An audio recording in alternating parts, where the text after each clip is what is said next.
All right, we're going to talk about the nitty gritty. We're going to talk about the cervix. And I know that not everybody in the room is going to be super comfortable with this conversation, but it's a pretty important part of having a baby.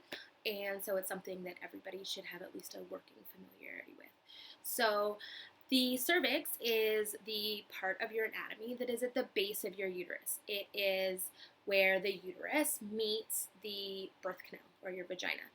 And in order for the baby to pass through the birth canal and out into your arms, the baby needs to pass through the cervix. But the cervix is, throughout your pregnancy, sort of in the way.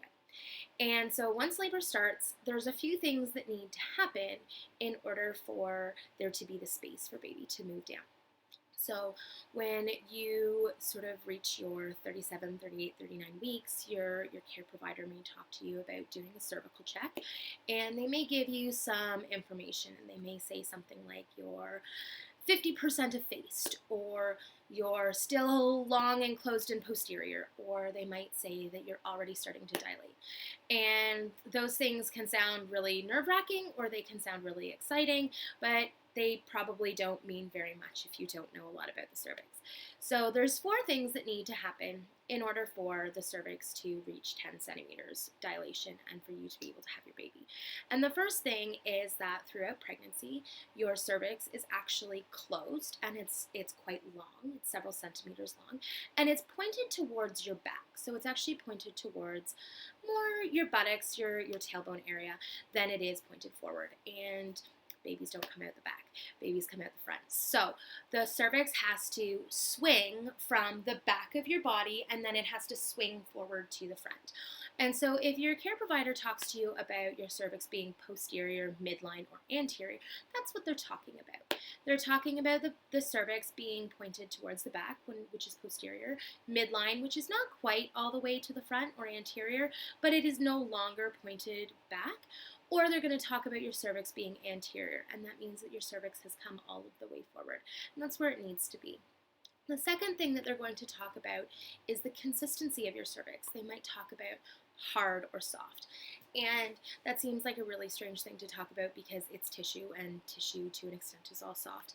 But your cervix can be firm, and firm means that it hasn't started to thin, it hasn't started to change consistency, and so you are unlikely to be close to birth.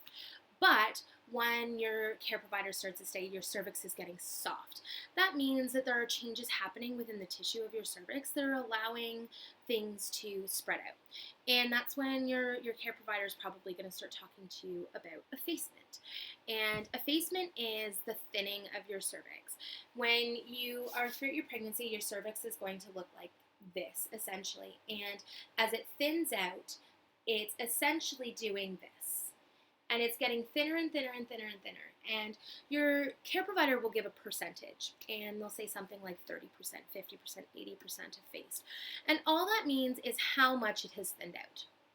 And when we get to 100% effacement, that means that your cervix is paper thin. There's almost no cervix there.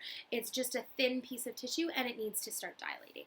And so being 100% effaced is a really great thing. It means that dilation can occur fairly easily without a lot of impediment because a lot of the steps have already been taken. You can't efface if your cervix is firm.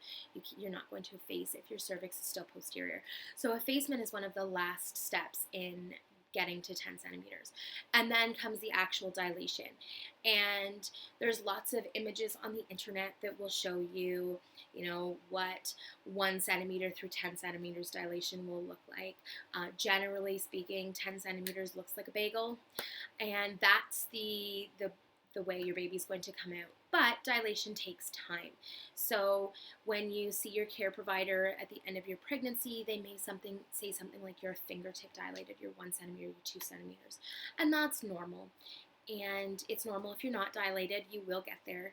But if you are dilated, you're probably not going to be walking around or at 6 or 7 or 8 centimeters. Most likely you're walking around at 1 or 2 or 3, although there are exceptions to that rule. And then throughout pregnancy, as contractions work to efface your cervix and to bring your baby down, baby's head is applying pressure to your cervix, and that's what's causing the actual dilation. And as that dilation occurs, it is going to open up the way for your baby. And then once you get to 10 centimeters, you can, if you feel the urge, start pushing.